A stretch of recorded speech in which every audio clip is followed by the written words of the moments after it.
행복한 가정 시리즈 설교입니다. 네 번째 시간, 우리 부부가 달라졌어요 라는 제목으로 오늘 우리에게 주시는 하나님의 말씀은 마가복음 9장입니다. 마가복음 9장 33절부터 37절까지의 말씀, 신약 69면에 있습니다. 제가 읽고요, 마지막 절 다 함께 읽겠습니다. 가버나움에 이르러 집에 계실새 제자들에게 물으시되 너희가 길에서 서로 토론한 것이 무엇이냐 하시되 그들이 잠잠하니 이는 길에서 서로 누가 크냐 하고 쟁론하였습니다. 예수께서 앉으사 12 제자를 불러 이르시되 누구든지 첫째가 되고자 하면 무사람의 끝이 되며 무사람을 섬기는 자가 되어야 하리라 하시고 어린아이 하나를 데려다가 그들 가운데 세우시고 안으시며 제자들에게 이르시되, 다 함께 읽겠습니다. 누구든지 내 이름으로 이런 어린아이 하나를 영접하면 곧 나를 영접하며 누구든지 나를 영접하면 나를 영접함이 아니요 나를 보내신 이를 영접함이니라. 아멘.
가게 하소서.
최근 한 여론조사에서 19세에서 34세에 해당되는 청년들에게 물어보았습니다. 당신이 얼마나 차별받고 있다고 느낍니까? 라고 했을 때 우리 자매들이 74.6%가 청년들이 아직도 그렇게 느끼고 있습니다. 74.6%가 우리가 여성들이 차별받고 있다라고 대답을 하였고요. 또 남성들의 51.7%가 아니다, 요즘은 우리가 오히려 역차별받고 있다라고 이렇게 대답을 했습니다. 그러니까 여성이나 남성이 한 20% 가까이 16% 정도 차이가 납니다만은 둘 다 맞으면 둘 다 서로 차별받고 있다라고 이렇게 느끼는 거죠. 그러니까 둘 다 차별받고 있다고 느끼니까 이 갈등이 일어날 수밖에 없는 겁니다. 이 둘 다 차별받고 있다는 것을 보면서 좀 긍정적인 면을 보게 된다면, 그래도 우리 사회가 예전보다는 남자와 여자 사이에서 많이 동등해졌구나, 그죠? 남자도 차별받는다고 느끼니까 많이 동등해졌구나 라고 하는 그런 어떤 좋은 면을 볼 수 있습니다. 그러나 반대로 본다면 그러하기 때문에 더 갈등이 일어나는 것입니다. 여러분, 갈등은 어떤 동등한 관계에서라야 갈등이 일어날 수 있습니다. 어느 한쪽이 일방적으로 누르는 그런 사회에서는 갈등이 일어날 수도 없습니다. 왜냐하면 일방적으로 당할 수밖에 없기 때문에. 갈등이라고 하는 것은 서로 이 등나무하고 칡넝쿨하고 막 이렇게 얽혀 있는 것이 갈등 아니겠습니까? 그러니까 둘이 동등할 때 갈등이 일어나는 겁니다. 그런 점에서 봤을 때 우리 사회가 많이 그래도 평등해졌구나 라고 하는 것을 볼 수 있지만, 그럼에도 불구하고 이 갈등이라고 하는 것은 빨리 해소하지 않으면 나무 둘 다 죽는 겁니다. 칭칭 감겨가지고 크지도 못하고 둘 다 그렇게 죽는 거예요. 그래서 이 갈등이 깊어지면 싸움과 분열이 생기게 되고 또 서로 혐오하게 되고 증오하게 되는 그런 사회로 치닫게 되는 것이죠. 오늘 예수님은 가버나움의 한 집에서 제자들 사이에서 오늘 낮에 일어난 그 갈등의 문제를 다루고 계십니다. 33절의 표현을 보면 예수님께서 제자들에게 하시려는 그 말씀의 강조점이 무엇인가 라고 하는 것을 알 수 있는데요, 이렇게 물으시죠. 너희가 길에서 서로 토론한 것이 무엇이냐? 너희가 길에서 서로 토론한 것이 무엇이냐? 34절에 보면 쟁론하였다라고 이렇게 번역을 하고 있는데요, 이 번역이 굉장히 완곡하고 부드러운 표현입니다. 토론, 쟁론. 그냥 말다툼, 이렇게 그냥 이야기를 한 것이 아닙니다. 토론을 한 것이 아니에요. 사실 원어적 의미로는 서로 옥신각신 다투었다로 번역하는 것이 더 맞습니다. 서로 옥신각신 다투었어요. 근데 무엇 때문에 다투었다는 겁니까? 무엇 때문에? 서로 누가 크냐라고 하는 문제입니다. 누가 크냐라고 하는 그 문제로 서로 옥신각신 또 다투었다 하는 것입니다. 이 표현에서 예수님께서 강조하신 또 하나의 표현은 뭐냐 하면 너희가 길에서입니다. 길에서. 제자들은 지금 예수님과 함께 각자의 삶의 길을 걷다가 예수님을 중심으로 모여가지고 한 길을 걸어가고 있는 운명 공동체로 지금 모여 있습니다. 말하자면 인생을 함께 걸어가고 있는 것입니다. 그렇게 걸어가면 서로 배려하고 존중하면서 행복하게 가면 좋겠는데, 문제는 이 인생길을 걸어가는 과정에서 계속해서 옥신각신 싸우고 있다 하는 것이죠. 예수님은 이 특별한 상황, 문제를 다루기 위해서 이 또 특별한 상황 안에서 그것을 다루고 계시는데, 그것은 뭐냐 하면 가버나움의 한 집에서입니다. 가버나움의 한 집에서 누가 크냐라고 하는 이 문제를 가지고 싸우는 문제를 가버나움의 한 집에서. 가버나움의 뜻이 무엇입니까? 위로의 집, 안식의 집이라는 뜻이죠.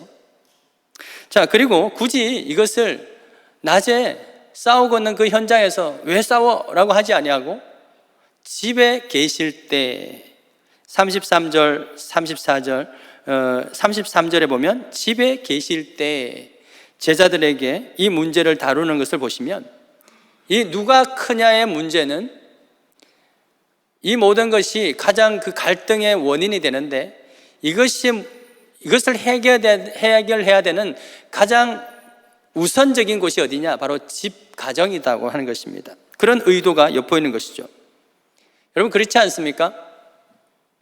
부부가 각자, 남자, 여자가 각자 자기의 인생길을 걸어가다가 한 20년, 30년 정도 이렇게 가까이 걸어가다가 둘이 한 몸이 되어서 이제 하나의 길로 걸어가는 운명 공동체가 바로 부부, 이 가정이라고 하는 것이죠. 그런데 어찌된 일인지 그렇게 하나가 되었으면 행복하게 둘이서 잘 가면 좋겠는데, 만나자마자 하나가 됨과 동시에 서로 계속해서 싸웁니다. 그 싸움의 핵심에 들어가면 결국 이겁니다. 누가 크냐? 누가 크냐의 문제로 갈등이 시작되고, 그 갈등은 평생을 가도 해결되지 않는 그런 부부들이, 그런 가정들이 굉장히 많습니다. 그래서 많은 사람들이 이렇게 서로를 향해서 말하죠. 어떻게 평생을 살았는데 하나도 안 변하냐? 뭐 이런 불만들을 서로에게 내뱉고는 있습니다. 그래서 하나님이 우리에게 서로의 위로를 주라고, 서로에게 힘을 주라고, 서로의 안식을 주는 돕는 배필로서 짝을 주었는데, 위로는 주지 못하고 오히려 서로 위로 올라가려고 하는 그러한 부부의 관계들을 많이 보게 되죠. 내가 옳다는 거예요. 내가 더 크다는 거예요. 그러니까 내 말을 따르라. 이 주도권 싸움이 계속해서 은연중에 있는 것입니다. 바로 그 갈등이 가정에도 있는 거죠. 제자들의 삶도 별반 다르지 않죠.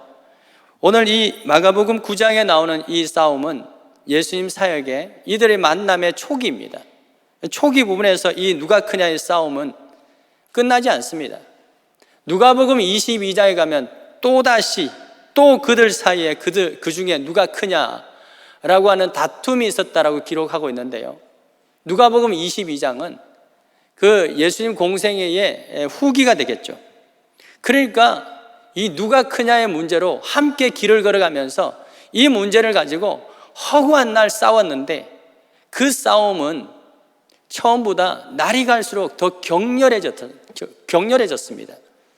누가복음 22장의 표현에는 아예 다툼이 났다라고 되어 있죠. 그 원어적 표현은 뭐냐면 멱살 잡고 뒹굴고 싸웠다는 겁니다. 소위 비 오는 날 먼지 나도록 싸운 거예요. 누가 크냐 이 문제를 가지고.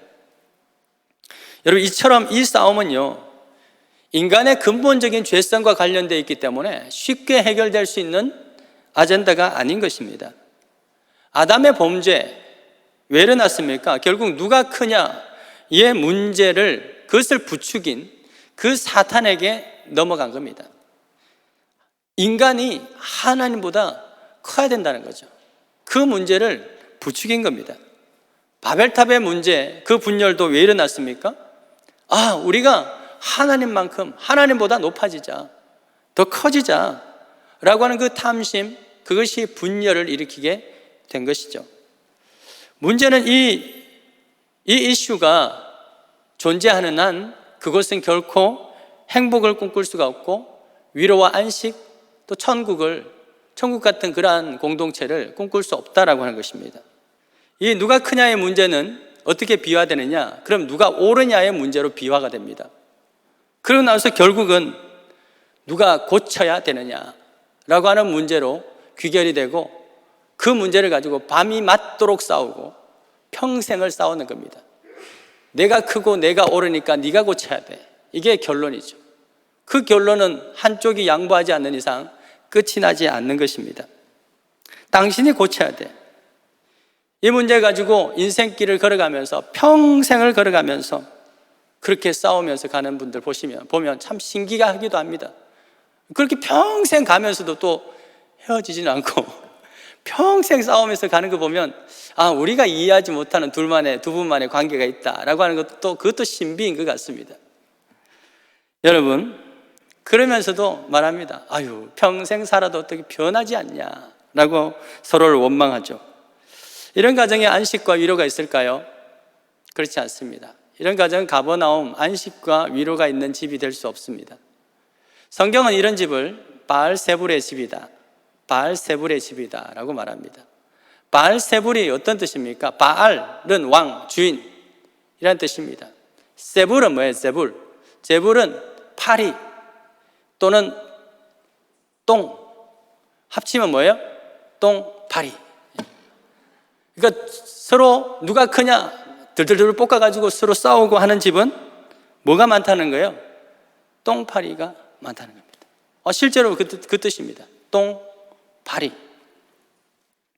자, 이런 집에서 막 싸웁니다. 똥파리 두 마리 막 싸우는데 그 중에서 이겨가지고 내가 크다고 합시다. 그 사람 뭐 되는 거예요? 바알세불이 되는 거예요. 똥파리의 왕. 많이 하십시오. 똥파리의 왕입니다. 여러분, 이렇게 똥파리가 많이 들끓는 집에 위로와 안식이 있어요? 없어요? 없습니다. 이런 집에 아이들이 들어오고 싶을까요? 저라도 안 들어가고 싶을 것 같습니다. 그렇다면 어떻게 해야 우리 집이 가버나움, 그러니까 진짜 위로와 안식의 집이 될 수 있을까? 우리 부부가 먼저 어떻게 달라져야 행복하고 즐거운 인생길을 함께 걸어갈 수 있을까? 오늘 이 시간부터라도 또 달라지는 결단이 있기를 주 여러분 축원드립니다. 오늘 예수님은 바로 그 해답을 우리 모든 가정들에게 주는데 모든 갈등의 원인이 한 가지입니다. 누가 크냐? 그렇기 때문에 해답도 한 가지입니다. 갈등의 원인이 뻔하기 때문에 해답도 뻔합니다. 보실까요? 35절 말씀 우리 다 같이 한번 읽어보십시다. 35절 누구든지 예수께서 앉으사 12제자를 불러 이르시되 누구든지 첫째가 되고자 하면 무사람의 끝이 되며 무사람을 섬기는 자가 되어야 하리라. 서로 머리가 되지 말고 꼬리가 되라는 겁니다. 우리가 세상에서는 머리가 되어야 되죠. 적어도 가정에서는 서로 꼬리가 되라, 서로 끝이 되고 바로 그것이 섬기는 것이다 라고 말씀하고 있습니다. 사람들의 싸움을 보면 내가 더 큰 자가 되기 위해서 싸우지 내가 작은 자가 되기 위해서 싸우는 것을 본 적이 없습니다. 내가 더 높은 곳에 오르기 위해서 싸우지 더 낮은 곳에 내려가려고 물고 뜯고 싸우는 것은 한 번도 본 적이 없습니다. 그렇기 때문에 우리는 낮은 자가 되고 섬기는 자가 되기만 하면 우리 인생길은 굉장히 행복한 길이 될 수 있다 하는 것이죠. 근데 여러분, 뻔한 답 아닌가요? 이 뻔한 답을 몰라서 못합니까? 알지만 쉽지 않은 것이 우리의 죄성이요, 우리 아집이요, 우리 고집인 것입니다. 자, 그래서 예수님은 우리가 실천할 수 있는 이 섬김이라고 하는 거대 아젠다 가운데서 실천할 수 있는 구체적인 한 가지 실천 강령 딱 한 가지, 섬기는 방법 딱 한 가지만 제시를 합니다. 요 한 가지만 달라지더라도 가정에, 우리 인생의 많은 부분이, 우리 교회와 가정과 이 사회조차도 많은 부분들이 달라질 수 있고, 그럴 때 우리 공동체가 함께 걸어가는 이 인생길이 더 행복할 수 있는 그 비결 한 가지가 있는데요. 자, 동일한 내용, 오늘 이 말씀 속에 있습니다. 오늘 이 말씀과 동일한 내용을 기록한 것이 마태복음 18장에 있는데요. 거기는 이 내용을 천국의 원리로 기록을 하고 있습니다. 이를 볼 때 이것만 잘 해도 우리 교회와 가정과 이 사회가 사회까지 갈 것 없고 우리 가정과 또 우리 교회가 정말 천국이 될 수 있다라고 하는 그 비결. 자, 37절 한번 다 같이 읽어보십시다. 37절 시작. 누구든지 내 이름으로 이런 어린아이 하나를 영접하면 곧 나를 영접함이요, 누구든지 나를 영접하면 나를 영접함이 아니요 나를 보내신 이를 영접함이라. 예수님은 어린아이 하나를 영접하듯이 서로를 영접하는 것이 섬김이다 라고 말씀합니다. 자, 요거 한 가지입니다. 자, 그렇다면 영접하는 건 뭐냐? 자, 영접하다 한번 따라해 볼까요? 데코마이. 헬라어인데요. 따라합시다. 데코마이. 데코마이라고 하는 것은요, 손님을 영접하고 접대하는 것, 그런 의미입니다. 하나님의 말씀을 잘 받는 것, 그것도 데코마이입니다. 그리고 어떤 사람, 어린아이라 할지라도 그들 인정하고 존중하고 용납하는 것, 그것도 데코마이입니다. 서로를 존중하는 것, 그것이 데코마이이죠. 그래서 뜻이 막 광범위하게 많습니다. 그래서 이거를 하나의 의미로 딱 압축할 수 있는 좋은 이미지의 단어가 없을까 막 고민을 하다 보니까 한 가지가 떠올랐는데, 따라합시다. 받아들이다. 받아들이는 겁니다. 받아들이는 것이 데코마입니다. 여러분, 지금은 우리 아이들이 집에서 가장 상전이죠. 근데 예수님 당시에는 아이들은 전혀 존중받지 못했습니다. 아이들은 철저히 무시당했죠. 받아들여지지 않았습니다. 그런데 예수님은 바로 그런 어린아이들 받아들이는 것이 섬김의 기본이다 라고 말씀하시면서 우리의 가정이 이런 식으로 바뀌면 천국이 될 수 있다, 우리 교회가 이렇게 되면 천국이 될 수 있다, 바로 이 섬김만 있으면 천국이 될 수 있다 라고 말씀합니다. 여러분, 우리 가정과 교회가 천국이 되기를 소망하십니까? 그렇게 되기 위해서 그래도 조금 내가 이제 섬겨봐야 되겠다, 그런 결단과 그런 마음이 드십니까 혹시? 전혀 안 드십니까? 그러시다면은 아마 마음속으로 또 받아들이셨을 텐데, 혹시라도 그런 마음이 있다면 거창한 계획하지 마시고 이거 하나만 기억하시면 됩니다. 데코마이. 받아들이는 것. 받아들이는 것. 행복하고 부흥하는 교회의 특징을 보면 데코마이를 잘합니다. 데코마이. 잘 받아줘요. 서로 그거 아니야 이렇게 하지 않고 뭐든지 그렇군요, 그럴 수도 있겠네요. 잘 받아줍니다. 서로의 말을 잘 받아주고, 새가족도 잘 받아주고, 그죠? 목사가 이렇게 설교하면 아멘으로 잘 받아주고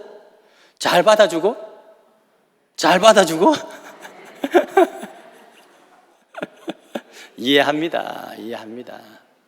제가 여러분들 마음까지 제가 다 받아드리겠습니다. 잘 받아주고, 기도하면은 아멘으로 받아주고, 얼마나 분위기가 좋아요. 근데 막 어떻게 하나 보자 이렇게 있으면 천국이 아니잖아요. 마음이 안 편하잖아요. 안식이 없거든요.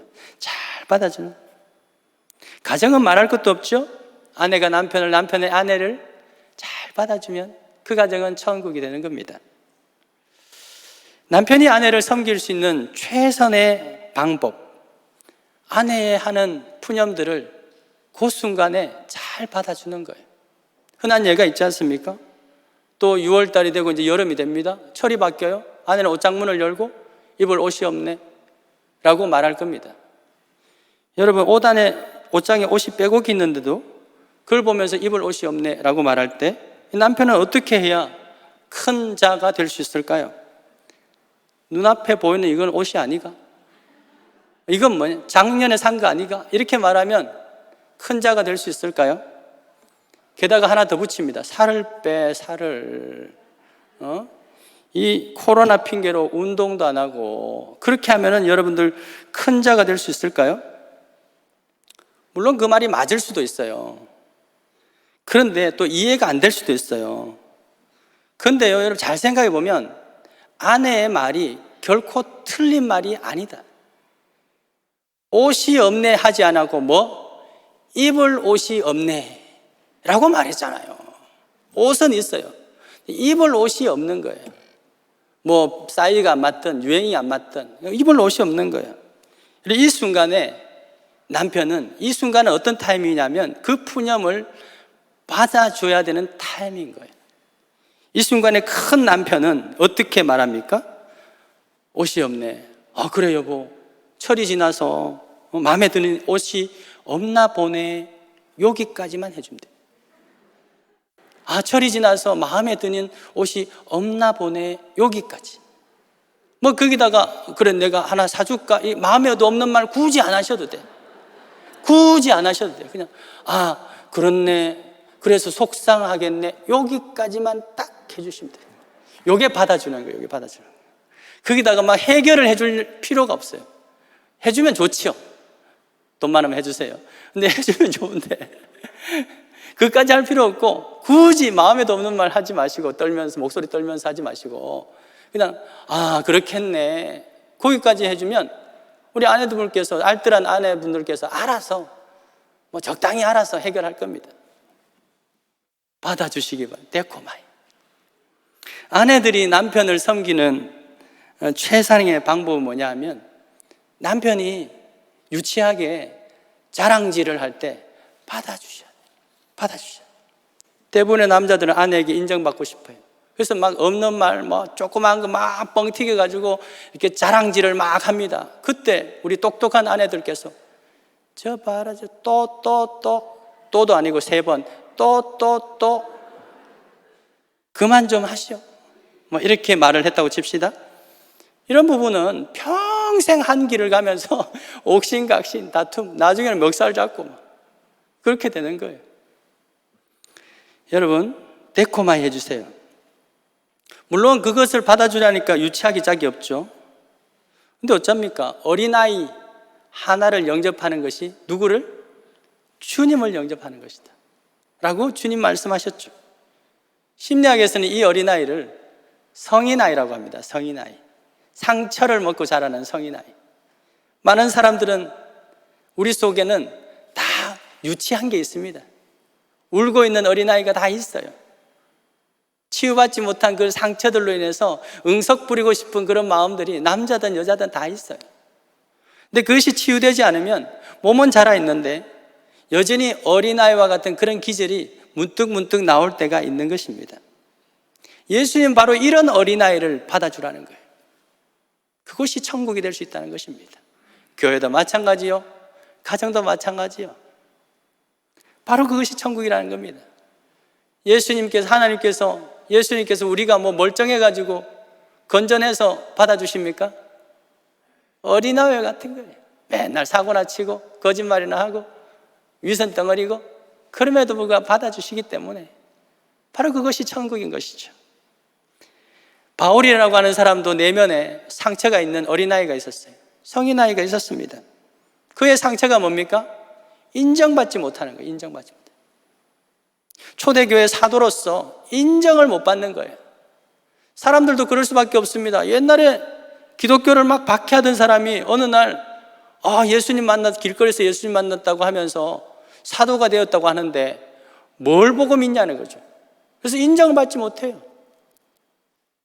그래가지고요, 바울은 편지를 쓸 때마다 바울 서신을 보세요. 제일 첫 줄에 뭐 있어요? 첫 줄에 그리스도 예수의 종 된 바울은, 자기가 진짜 종이면은 다 인정하면 굳이 그렇게 안 씁니다. 그러면서 또 하나님의 은혜로 말미암아 그리스도의 택정함으로 말미암아 그리스도의 사도 된 바울은, 이걸 막 길게 막 디모데전서 같은 데 보면 굉장히 길게 자기를 수식하는 글을 쓰고 있습니다. 왜 그럴까요? 상처죠, 상처. 인정받지 못하는 거예요. 그래서 바울도 인간인지라 하루는 내면에 있는 그 성인아이가 응석을 부리면서 자랑질을 시작합니다. 고린도후서에 보면요, 바울이 자기 자신을 막 자랑해요. 나도 히브리인 중에 히브리인이다. 나도 그리스도의 일꾼으로 수고를 얼마나 많이 했는 줄 아느냐 하면서 자기가 수고했는 걸 쫙 열거를 합니다. 막 진짜 작심한 듯이 열거를 해요. 옥에 갇히기도 몇 번이나 하고 매도 수없이 맞고 여러 번 죽을 뻔하고 또 40의 감한매를 5번이나 맞았는데 3번은 태장으로 맞고 또 1번은 돌로 맞고 선교 여행 중에서 배가 뒤집혀서 할 뻔에 3번이나 그랬기 때문에 파선했고 뭐 이런 이야기를 쫙 합니다. 자랑을 막 하는 거예요. 그 자랑을 하기 바로 직전에 바울이 무슨 부탁을 편지 가운데 하는지 아십니까? 고린도후서 11장 16, 17, 18절에 내가 다시 말하노니 누구든지 나를 어리석은 자로 여기지 마라. 내가 이 말 한다고 어리석은 자로 여기지 말라는 거예요.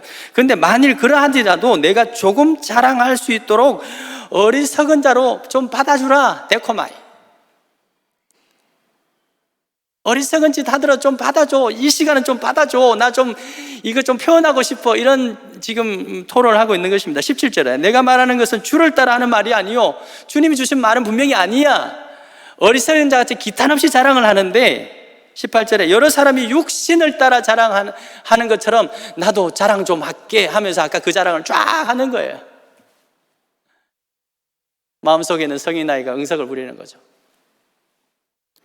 여러분, 내가 다시 유치해도 그대로 받아주라 라고 이렇게 부탁하고 있는 거예요. 데코마이. 사랑하는 여러분, 바울의 자랑을 받으십니까?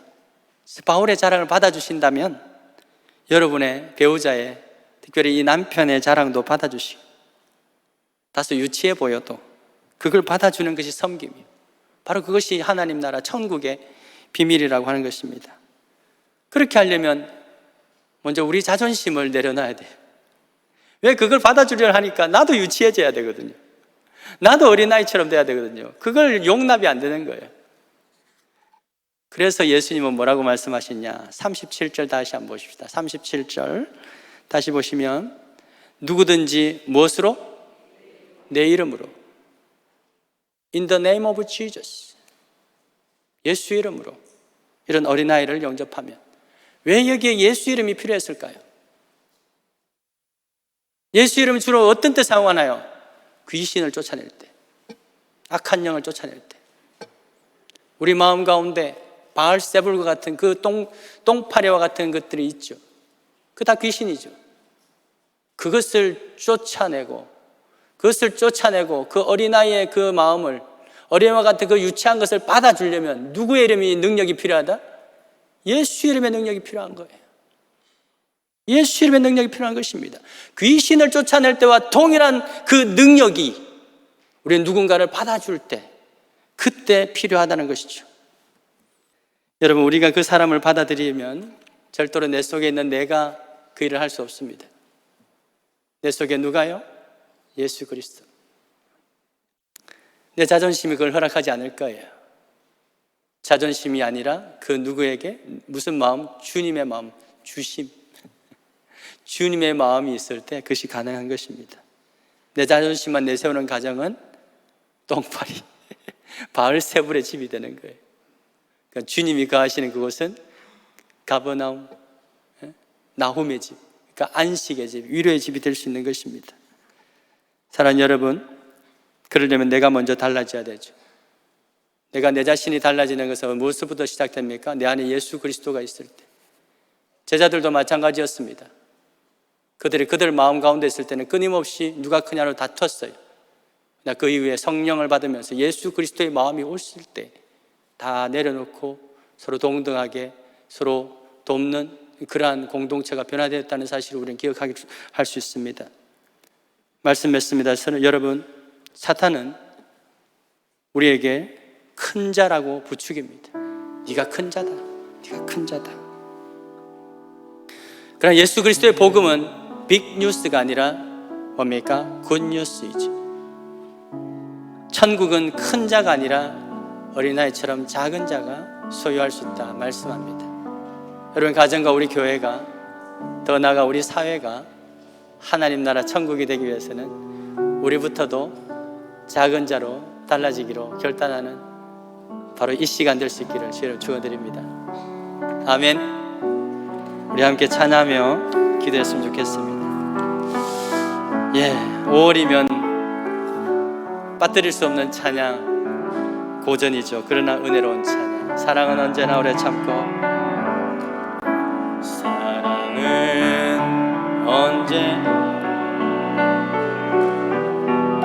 사랑은 언제나 온유하며, 사랑은 언제나 온유하며, 사랑은 시기하지, 사랑은 시기하지 않으며,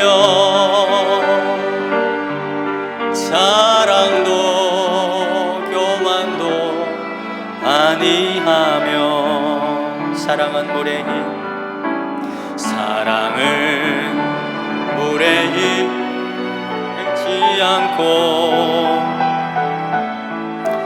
자기의 유익을 굳지 않고, 사랑은 성내지 아니하며, 진리와 함께 기뻐하네. 사랑은 모든 것 받아주고, 사랑은 모든 것 받아주고, 바라고 믿고 참아내며, 사랑은 영원토록 변함없네. 믿음과 소망과 사랑을 이 세상 끝까지 영원하며,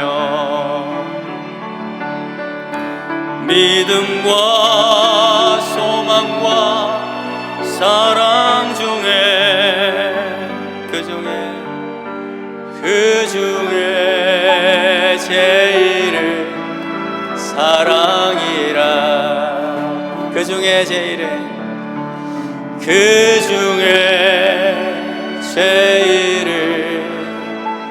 사랑이라. 우리 시간 한 목소리로 함께 고백하며 기도하실 때, 우리 가정이 행복하지 못했던 것, 저 사람이 변하지 않아서가 아니라 내가 변하지 않아서, 내가 달라지지 않아서 그랬음을 다시 한번 고백하기를 원합니다. 내가 먼저 용납하지 못하고, 내가 받아주지 못하고, 내가 그를 데코마이 하지 못했기 때문에 그 사람이 불행하게 되고, 내가 그 아이를 받아주지 못했기 때문에 우리 자녀들이 또한 행복하지 않는 것은 아니었던지, 우리 다시 한번 돌아보며 주님 앞에 기도할 때, 하나님, 내 마음속에 주님의 마음을 주시옵소서. 나이 못난 자를 있는 그대로 받아주신 그 주님의 마음을 주시옵소서. 그 주님의 마음으로 충만함으로 말미암아 우리 가정이 내가 먼저 달라지고, 우리 부부가 달라지고, 자녀가 달라지는 그러한 영적인 파급력이 생기게 하여 주옵소서. 우리 그것을 위해서 다 같이 한 목소리 기도하시고, 우리 교회를 위해서도 기도하십시다. 우리 교회가 천국이 되기를 원합니다. 그를 위해서 서로 받아주고 또 용납하는 우리 교회가 되기를 위해서 기도하시고, 또 그것이 모든 사회로 또 영향력을 미칠 수 있도록 우리 그것을 위해서 다 같이 한 목소리로 간절히 기도하십시다.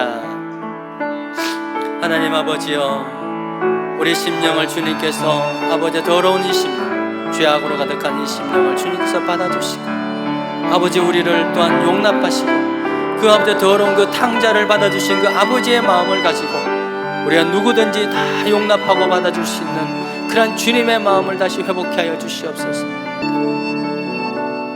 하나님 아버지, 죄덩어리고 지저분한 우리를 있는 그대로 받아주시고 예수 보혈의 피로 깨끗하게 씻어주신 그 예수 그리스도의 그 마음을 우리에게 회복시켜 주시옵소서. 내 속에 있는 내 자존심을 가지고 사람을 판단하는 것이 아니라, 그래서 평생을 불행하게 또한 서로 다투면서 인생길을 걸어가는 그런 가정이 아니라, 그런 부부가 아니라 서로를 용납하며 받아주며 이해하며 존중하며 인정하는, 그래야 해서 정말 더 행복한 그 천국 같은 가정, 그런 교회가 되기를 소망합니다. 그것을 위해서 오늘 이 순간부터 내가 먼저 달라지기를 원하고, 그래야 해서 우리 모두가 달라졌을 때 이곳이, 이 가정이 천국이 되고, 또 그 선한 영향력이 이 사회로 흘러가게 되는 그리스도인의 명예, 참된 리더십, 참된 권위가 회복되게 하여 주옵소서. 주님 앞에 귀한 예물 올려드립니다. 드린 손길들 주님께 축복하시고, 하나님 아버지, 이것이 부족한 부분이 있다 할지라도 받아주시는 그 주님의 그 은혜를 또한 믿으며 드려오니 그 위에 부으시는, 갑절로 채워주시는 그 은혜를 경험케 하시고, 그 드림이 기쁨이 되게 해주시고, 그 드림을 통하여서 많은 가정들이 살아나며 이 사회가 살아나는 데 귀하게 사용되는 귀한 주님의 보화가 되기를 소망하며 모든 말씀 예수 그리스도의 이름으로 기도드립니다. 아멘. 죄악투성이고 더러운 우리를 받아주시고 당신의 보혈의 피로 깨끗게 하시기 위하여 십자가에 죽으시고 피 흘려주시고 3일 만에 부활하신 우리 주 예수 그리스도의 은혜와 하나님 아버지의 모든 것을 받아주시는 그 하나님 아버지의 그 한없으신 사랑과 지금도 우리 안에 내재하시어 예수 그리스도의 그 성령의 능력으로 새롭게 하시고, 우리에게 참 우리 자신의 문제가 무엇인지를 먼저 깨닫게 하시고, 또한 우리의 가정을 천국으로, 우리 교회를 천국으로, 이 사회를 천국으로 만드는데 가장 중요한 해답이 무엇인지를 가르쳐 주시는 보혜사 성령님의 그 위로통 충만하심과 그 지혜가 달라지기로 결단하고 그렇게 섬기기로 결단하는 우리 모든 믿음의 권속들 머리 위와 자녀 위에, 일터 위에, 그 가정 위에, 세계 선교 그 현장 가운데, 우리 사회, 대한민국 그 사회 위에, 갈등하고 있는 그 많은 사람들 위에 영원토록 함께 있을지어다. 아멘.